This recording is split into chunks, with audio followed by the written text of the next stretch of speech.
Hey, I'm Alex. I'm 27 years old and I live in a modest apartment in a suburb outside of Denver. I work remotely as a freelance UI/UX designer. It's a pretty flexible job. I can work from home coffee shops, even from the road if I need to. I'm not married, no kids, and to be honest, not even dating anyone. Seriously, life's been steady quiet, maybe a little too quiet lately. Last month, something unusual happened. Something I didn't see coming. That's what I want to talk about. Started on a Tuesday morning. I had to get out of town for a few hours to pick up some stuff from my aunt's old house. She moved to Florida and told me I could take whatever I wanted before the property went up for sale. There were a few tech items, some tools, and old books I wanted. Nothing crazy, but I needed to grab them that day. Problem was, I didn't have a car. Mine was in the shop, something with the transmission. I called a few friends, but no one was available. Everyone's busy during the week, and I didn't want to wait for an Uber out into the countryside. Then it hit me. Lisa. Lisa is my buddy Mike's mom. Mike and I grew up together, but he's married now and moved out to Portland last year. Lisa still lives in the same house they used to. She's always been kind to me. Treated me like a second son when I'd hang out at their place as a teenager. She lives about 15 minutes from me. I hesitated for a second. It felt a little weird calling her out of the blue, but then I figured, what the hell? I called her. She picked up after 2 rings. Alex, wow, it's been a while. How are you? We chatted briefly, and when I explained my situation, she didn't even hesitate. Well, I've got nothing going on this afternoon. Why don't I drive you? 15 minutes later, she pulled up in a clean silver crossover. I walked out to meet her and got in the passenger seat. Wow, I said. Thanks again, Lisa. I owe you big time. She smiled. You don't owe me anything. It's nice to get out of the house. Besides, I haven't seen you in forever. You've grown into a man, Alex. I chuckled, half embarrassed. Time does that. She looked different, but in a good way. Still very much herself. Blonde hair pulled back neatly. A soft elegance in how she carried herself. She had on jeans and a light sweater. Simple, clean, no makeup, or at least none that I noticed. And yet she looked good, like really good. The drive out of the city was peaceful. We talked the whole way about Mike and his new baby, about her work. She works part-time in the library, about my design gigs. Felt surprisingly natural. We got to my aunt's house after about 40 minutes. It was quiet, just the two of us. I unlocked the door, gathered my stuff, and she helped me carry a few boxes to the car. Once we were back on the road, I opened my phone to enter the address for the second location. In the storage unit where I needed to drop off half the items. I loaded the GPS and propped it up on the dashboard. Lisa started driving, but then after a minute, she reached over and tapped the screen. The GPS shut off. I looked over. Was that on purpose? She smiled, eyes still on the road. Let's take the longer way. I raised an eyebrow. Longer way? No, I'm not in a rush, she said. Are you? I paused, thought about it. No, I guess not. Good. There's a back road I love. Haven't taken it in years. It's pretty this time of year. So we drove. The city faded away behind us, and soon we were on a winding road that cut through low hills and clusters of pine trees. The sun was beginning to dip, giving everything that late afternoon golden glow. Windows down, wine light in our hair. It was quiet for a while. Then she said, you know, it's strange. I don't get calls like that much anymore. What do you mean? I mean, people don't need me. Not in the same way. Mike's got his own life. I'm not complaining. I'm happy he's happy. But it felt nice that you called. That caught me off guard. I looked at her, but she was focused on the road. I didn't mean to bother you. You didn't? She said quickly. Not at all. It was nice. We talked more this time about lonelier things. She told me her ex-husband hadn't called in years. That dating in her 40s felt like a strange game she didn't understand anymore. I told her how exhausting dating apps were, how hard it was to meet someone who wasn't faking it. There was a strange comfort between us. Nothing awkward, just calm honesty. By the time we reached the storage unit, the sun was already behind the trees. We dropped the boxes off together, locked up, and headed back to the car. I could feel something shifting in the air between us, but neither of us said a word. We just got in the car and kept driving. We got back on the road just as the last bit of sunlight dipped behind the horizon. The sky turned that dusky blue that only lasts 10 or 15 minutes before full darkness offsets in. The headlights illuminated the narrow two-lane road ahead, and the soft hum of the engine was the only sound for a while. Lisa adjusted the air vents, leaned back slightly in her seat, and looked relaxed, content. I looked over. Thanks again for doing all this. I know it's out of your way. She smiled. Like I said, I don't mind. It's nice not to have a plan sometimes. I nodded. Yeah, you don't get that often. We passed a sign for the freeway entrance, the road we would have normally taken back to the city. Lisa drove right past it without even slowing down. I hesitated. That was the turn. She didn't look at me, just kept driving. I know, she said casually. We're not going that way. I looked at her. No, she gave a slight grin. No, this road loops around. It'll take us back eventually. I blinked. You sure? I mean, GPS is kind of useful for a reason? She leaned forward and tapped the center console screen again where the GPS had been running earlier. No GPS, she said. I know this route. We'll take the longer way. Something about how she said that made my chest feel tight. Not in a bad way, in a way I couldn't quite explain. I tried to play it cool. Okay, I said. I trust you. Good, she replied. We drove through a more rural stretch, long open fields, quiet houses set far back from the road. Every few miles there'd be a mailbox, a dog barking in the distance. It was peaceful and weirdly beautiful. Lisa turned on the radio to some old soft rock station. The volume was low, the kind of music that plays when the silence gets just a little too heavy. After a few minutes, she said, You know what? I remember when you used to come over after school. You and Mike would play those video games and eat everything in the fridge. I'd come home from work and there'd be cookie crumbs all over the counter. I laughed. We were animals. You were boys, she said with a smile. But you were always the polite one. I glanced at her. I think you like me more than your own son sometimes. She laughed.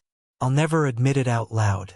The conversation drifted into lighter topics, old stories, high school memories, what Mike's wedding was like. I hadn't seen her in a long time, and yet nothing about this drive felt awkward. In fact, it was easier than I expected. There was no pretense, no pressure, just two people talking. At one point, we stopped at a small gas station just off the road. Lisa pulled up beside a pump and asked if I wanted anything. I followed her inside while she got gas. She picked out 2 coffees from the self-serve machine, added cream and sugar with care, and handed one to me without asking how I liked it. I remember, she said when I raised my eyebrow. You remember how I take coffee? I asked. She shrugged. You spent a lot of time at my house. We stood there in the empty little shop, sipping coffee like it was the most normal thing in the world. When we got back on the road, it was fully dark. The inside of the car was lit only by the dash. The music still played quietly, the hum of the tires blending with it. I've never taken this route, I said after a while. I used to take it when I was married, she said, whenever we fought and I needed to clear my mad. I didn't respond at first. Then I said, you and Mr. G didn't exactly seem happy back then. She sighed. We weren't. Not for a long time. There was a pause. I stayed longer than I should have, she continued. Because of Mike, because of fear, because of routine, all the usual reasons. I get it, I said. You're still young. She said, don't settle. Even if everyone around you is rushing to get married and have kids, it's better to be alone than to be with the wrong person. That hit harder than I expected. I looked at her again, and in the soft glow of the dashboard lights, she looked thoughtful. Not sad. Not bitter. Just honest. You ever feel lonely? I asked. All the time, she said without hesitation. But I don't regret choosing peace over chaos. I've learned to enjoy my own company. I nodded slowly. Yeah, I'm trying to get there. She glanced at me for a second.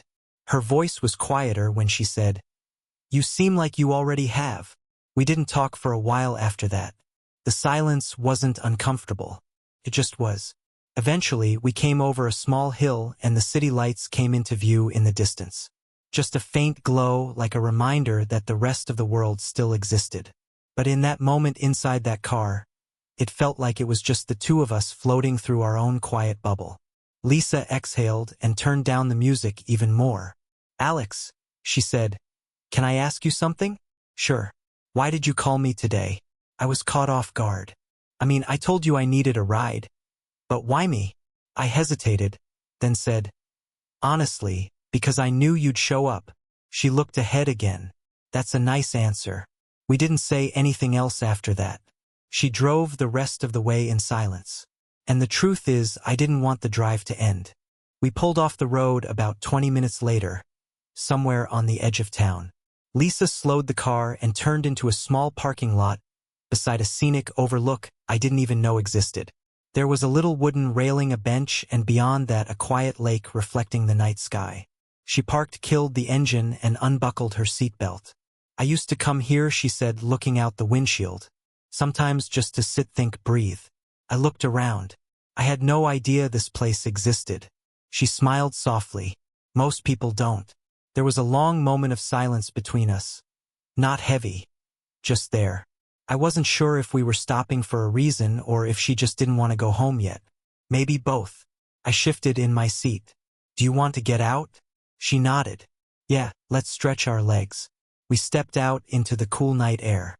It was early spring, crisp, but not freezing. The kind of weather that wakes you up, but still feels good on your skin. There were no other cars in the lot, no people, just us. A still lake and the occasional sound of frogs in the distance. Lisa walked ahead of me, stopping at the railing. I followed. For a while, we didn't talk. We just stood there sipping the second cup of gas station coffee she bought. The sky was clear, stars dotted across it, scattered like someone shook them loose from a box. She finally broke the silence. "Do you ever think about how fast everything changes?" I nodded slowly. "All the time." She turned slightly toward me. 10 years ago, I was in that big house with a husband and a kid.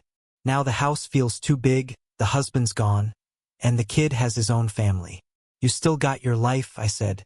"You seem put together." Lisa gave a quiet laugh. "That's the trick, isn't it? Looking like you've got it together while quietly screaming into a pillow every night." I smiled. "I think I'm still in the pillow screaming stage." She turned fully now, leaning back against the railing facing me. "It's not a bad stage. At least you're honest about it." Her tone was so casual, but something about the way she looked at me made my stomach tighten. It wasn't flirty. It wasn't suggestive. It was just open, raw, and suddenly I felt exposed, too. "I don't really talk to many people about this kind of stuff," I said. "Neither do I," she replied. She tilted her head, watching me. "You know," she said, "you were always different, even when you were younger. Quiet but aware." I noticed that. I shrugged, uncomfortable under the compliment. "Just didn't like drama, I guess." "No," she said, "it was more than that. You had this depth, like you were always thinking a step ahead." I didn't know what to say to that. I looked away out at the lake. I guess I've always felt a little out of sync. I admitted, like I'm watching life happen more than actually living it. "Me too," she said quietly. We stood there for another long beat. Then she stepped a little closer. "I miss talking like this," she said. I looked at her again. "When was the last time you did?" She smiled sadly. "It's been years. Honestly, everyone just wants quick conversations now. Text likes emojis. Nobody actually talks anymore." I nodded. "Yeah, it's weird, right? You can be connected to everyone but feel more alone than ever." "That's exactly it," she said. And then she looked up at me. Her eyes didn't dart away. She didn't fidget. She just looked. It wasn't intense. It wasn't seductive. It was simple, real. For a moment, I felt something shift, like a wall between us that I hadn't even realized was there quietly crumbled. She took a breath. "This probably sounds strange, but I'm really glad you called me today." "It doesn't sound strange," I said. "I'm glad I did too." We stood a little closer than before now, not touching, not even brushing shoulders, but it was different. The air had changed. Lisa looked down, then back up at me. Her voice was softer when she spoke again. "Do you think people can just find each other at the wrong time, but still make something good out of it?" I swallowed. "I don't know. I think timing is overrated sometimes. She gave a small nod almost to herself. Yeah. Then she looked back out over the water. We should probably head back. Yeah, I said even though I didn't want to move. We walked slowly back to the car. I opened her door for her and she paused before getting in.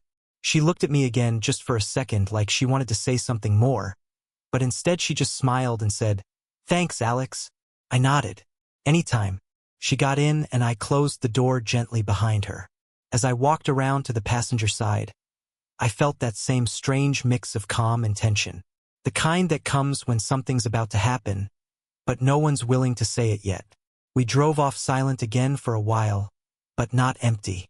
Just holding something between us, something unspoken, something alive. We drove the rest of the way back with barely a word between us. Not because there was nothing to say, but because the silence said enough. The kind of silence that feels electric.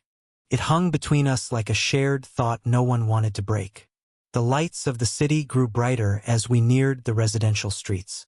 Lisa turned down the music completely, keeping both hands on the wheel. Her eyes focused ahead. I glanced at her once or twice. She looked calm, maybe even peaceful, but I could tell her mind was busy. So was mine. When we pulled up in front of her house, the driveway was empty, just like I remembered. The porch light was on. The same small wooden welcome sign still hung near the door, the one Mike made in 6th grade. She shifted the gear to park but didn't turn off the engine.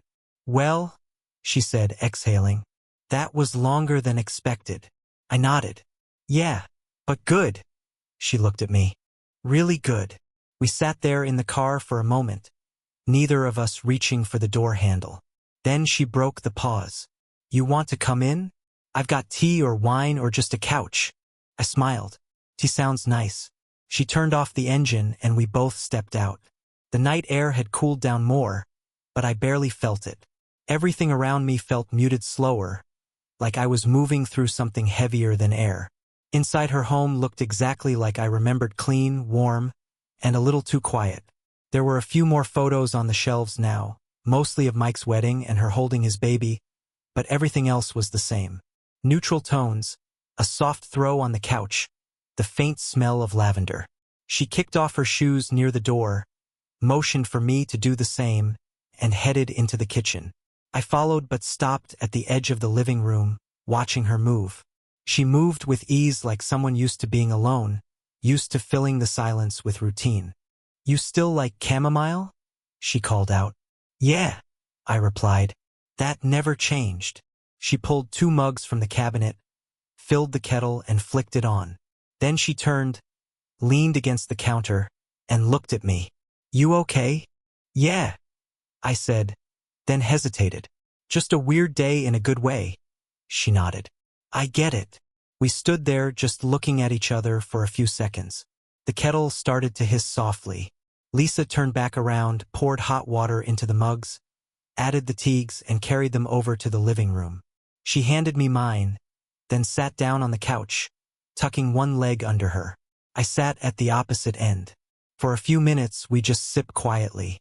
Then she looked over at me. "Can I ask you something?" "Of course." "Did you really call me just because I was the only person available, or was there something else?" I didn't answer right away. I could have lied, played it cool, but I didn't want to. I think at first, yeah, it was because you were close, but once we were in the car, I don't know. It just felt right, like I needed to see you. She held my gaze. "You don't have to say that." "I'm not saying it to flatter you," I replied. "I mean it." Lisa leaned back a little, looking down at her mug. "It's been a long time since someone said something that genuine to me." "You deserve it," I said before I could stop myself. Her eyes lifted to mine again. She searched my face for a moment. I didn't look away. "I'm not used to this," she said quietly. "To what?" "Feeling wanted, but not in a forced way, just naturally." I set my mug down on the coffee table. "So don't fight it," I said. She stared at me for a beat longer, then slowly set hers down, too. Neither of us moved fast. There was no sudden lunge, no dramatic movie moment. It was quiet still. I shifted slightly toward her. She did the same, a slow magnetic pull. And then she kissed me softly, carefully, like she wasn't sure she was allowed to, but I kissed her back. It wasn't desperate. It wasn't planned. It just happened. Her hand rested lightly on my cheek. My hand found her waist. We stayed there just connected for a few seconds. That felt stretched out in time. When we finally pulled back, she looked at me with something between surprise and relief. "I didn't plan that," she whispered. "I know," I said. "Neither did I." She smiled a little nervously. "This is crazy." "Yeah," I agreed. "But it doesn't feel wrong." "No," she said. "It really doesn't." We sat back, not speaking for a while, just sitting there, letting the moment settle. Eventually, she stood up, walked over to the light switch, and dimmed the overheads. The room softened instantly, shadows climbing the walls. She turned back toward me. "You don't have to go if you don't want to." I stood up too. "I know." We didn't say anything else. I followed her down the hallway, not like someone chasing a night of passion, but like someone stepping into something quiet and new. Something we didn't label. Something that just was. There were no promises, no expectations, just a moment that neither of us saw coming. One that felt both impossible and completely natural at the same time. The morning after wasn't awkward. I thought it might be. I prepared myself for it. The silence, the uncomfortable glances that we shouldn't have speech. But none of that happened. When I woke up, the house was filled with the quiet rustle of someone making breakfast. I sat up on the couch, pulled the blanket off my chest, and listened to the sound of eggs sizzling in the pan. The hallway still smelled faintly of lavender and fabric softener. My shoes were still by the door. I followed the smell into the kitchen. Lisa was barefoot, wearing a simple oversized t-shirt and leggings standing at the stove. Her hair was pulled into a loose ponytail. She looked over her shoulder and smiled when she saw me. "Hey," she said softly. "You sleep okay?" I nodded. "Better than I have in a while. Coffee's in the pot." I poured myself a cup and sat at the small table by the window. Morning sunlight spilled across the countertop. It was such a normal moment, and yet everything had changed. She plated some scrambled eggs and toast, set them on the table between us, and sat down. We ate quietly for a few minutes. No tension, no panic, just two people having breakfast. "I don't regret anything," she said, finally looking directly at me. I looked up. "Me neither." She let out a breath. "I thought maybe I'd wake up and feel guilty or confused, but I don't. I feel like something good happened." I smiled. It did. That was how it started. Quiet, easy, undeniably real. We didn't try to define anything. We didn't rush to talk about it. But over the next few weeks, we kept seeing each other casually, naturally. Sometimes I'd drop by after work. Sometimes we'd go for drives like that first day, windows down, no GPS, no real destination. It wasn't a relationship exactly. There were no talks about where it was going, no obligations, but there was connection, consistency, intimacy, and laughter. God, I hadn't laughed like that in years. Lisa was witty, sharp, grounded. She didn't play games. She didn't pretend. She said what she felt and listened when I did the same. And I realized something slowly. We were filling a space in each brother's lives that had been quiet for too long. She'd been alone for over a decade. Not in the she can't get a date way, but in the deeper sense, the emotional solitude, the one that doesn't show on the outside. And me, I'd spent years floating, dating people I didn't connect with, always feeling like I was looking for something I couldn't name. Turns out what I was looking for was comfort. Not in a boring way, but in a way that feels like oxygen. We didn't tell anyone. Not Mike, not friends, not even the neighbors. We kept it private, not because we were ashamed, but because it was ours. We both knew how it would sound. You're seeing your friend's mom. You're with someone 20 years older. But the truth is, none of that mattered. It wasn't about age or titles or how it looked from the outside. It was about how we made each other feel. Every time I showed up at her door, she opened it with that same soft smile. Every time I kissed her, it felt familiar, not forbidden. And every time we lay next to each other at night, the world felt quieter. A few times we talked about what it all meant. "Do you think this will last?" I asked once as we sat on her back porch with wine. She looked at me and said, "I don't know, but I'm not thinking that far ahead. I like now." And I realized I like now, too. We didn't try to squeeze it into a box. We didn't pretend it was some fairy tale. We just kept doing what felt right. It's been 4 months. We still see each other. Still, no one knows. Mike came to visit last month and I played it cool. Didn't go near the house while he was around. Lisa and I didn't even text those few days. We knew it was better that way. We've talked about telling him, but always come to the same conclusion. Not yet. Maybe never. It's not a relationship built on long-term dreams or plans. We don't talk about moving in or getting married or any of that. We don't need to. What we have is something softer, simpler, a space between two people who found something they didn't know they needed. Some nights I leave her house and go back to my apartment and we don't talk for 2 or 3 days. No pressure, no neediness, just space.